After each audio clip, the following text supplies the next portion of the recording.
Ketua Umum Persatuan Sepak Bola Seluruh Indonesia PSSI Erick Thohir menyesali batalnya laga timnas Indonesia melawan Kuwait pada pertandingan FIFA Matchday yang dijadwalkan berlangsung September mendatang. Penyesalan itu disampaikan Erick usai penunjukan Direktur Teknik PSSI yang baru, Senin 25 Agustus.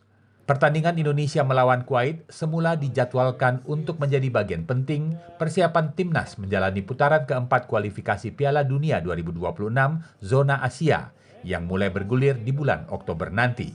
Kuwait membatalkan pertemuannya dengan timnas Indonesia secara mendadak tanpa menyebutkan alasan yang pasti.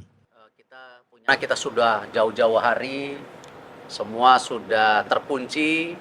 Kita punya planning melawan tim Timur Tengah, Kuwait dan Lebanon.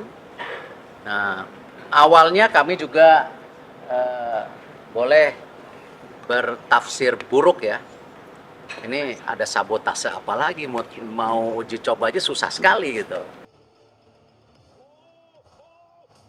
Erick menyebut PSSI akan berusaha keras mencari lawan pengganti Kuwait dalam pertandingan FIFA Matchday yang direncanakan berlangsung 5 September 2025 di Stadion Gelora Bung Tomo, Surabaya. Dari Jakarta, Ibnu Zaki, Kantor Berita Antara, mewartakan.